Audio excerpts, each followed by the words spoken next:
আসসালামু আলাইকুম। আজকের ভিডিওতে গাণিতিক বাক্য অঙ্ক সমাধান করব। গাণিতিক বাক্যের 3টা অঙ্ক দেওয়া আছে। এই অঙ্কগুলো থেকে ক এর মান বের করতে হবে। ক এর মান বের করার নিয়ম হচ্ছে ক আমরা এক পাশে রাখবো আর সংখ্যাগুলো আরেক পাশে নিয়ে যাব। ক বাম পাশে রেখে সংখ্যাগুলো ডান পাশে নিয়ে আমরা হিসাব করব। যদি সংখ্যার আগে এই বাম পাশে যোগ চিহ্ন থাকলে তাহলে আমরা বাম পাশে নিব, চিহ্ন পরিবর্তন হয়ে যাবে, বিয়োগ হয়ে যাবে, বিয়োগ থাকলে যোগ হয়ে যাবে, গুণ থাকলে ভাগ হয়ে যাবে, ভাগ থাকলে গুণ হয়ে যাবে। তো আমরা প্রথম অঙ্কটা সমাধান করি। প্রথম অঙ্কটা কি আছে যে ক যোগ 9 ইকুয়াল 15। এখান থেকে আমাদের ক এর মানটা বের করতে হবে। তো ক এর মান বের করার নিয়ম হচ্ছে এরপর আমরা সমাধান করবো। এই অঙ্কে মাঝখানে সমান সমান দেওয়া আছে, তাহলে আমরা এখানে বা দিয়ে অঙ্ক করবো। বা এখান থেকে ক এর মান বের করবো, তাহলে ক রাখবো এই পাশে বাম পাশে, আমরা এই 9 যোগ প্লাস 9টাই এই পাশে নিয়ে যাব। সমান সমান 15। এখানে আছে যোগ আকারে, তো যোগ 9, তাহলে এই পাশে আনলে চিহ্ন পরিবর্তন হয়ে যাবে, চিহ্নটা হয়ে যাবে বিয়োগ 9।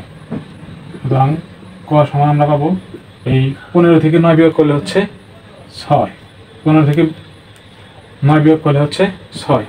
এইভাবে আমরা এসব অঙ্ক সমাধান করবো।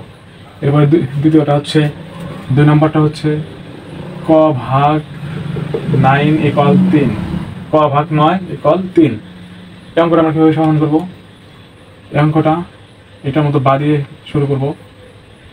ক সমান সমান এই 9টা ওই পাশে নিয়ে যাব, 9টা এই পাশে আছে ভাগ আকারে, এই সাইডে আনলে গুণ আকারে হয়ে যাবে, তাহলে 3 গুণন 9। সুতরাং ক এর মান পাবো আমরা 3 নং 27। এরপর অঙ্কটা সমাধান করব। এরপরের অঙ্কে ক ভাগ 5, ক ভাগ 5 ব্র্যাকেটে আছে প্রথম বন্ধনী গুণ 4 ইকুয়াল 28। এইটা ক এর মান বের করতে হবে। কিভাবে আমরা ক এর মানটা বের করব?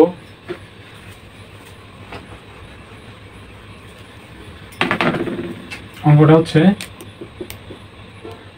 ক ভাগ 5 গুণ 4 ইকুয়াল 28। তো মাঝখানে সমান সমান আছে, আমরা এখানে বাদ দিয়ে করবো। ব্র্যাকেটের বাইরের কাজ আগে করবো। ক ভাগ 5, তো ব্র্যাকেটের বাইরে আছে গুণন 4, এই গুণন 4টাকে আমরা সমান সমানে ডান পাশে নিয়ে যাব। তাহলে এই পাশে নিয়ে আসলে হবে গুণ আকারে আছে, তাহলে এই পাশে আনলে ভাগ হয়ে যাবে।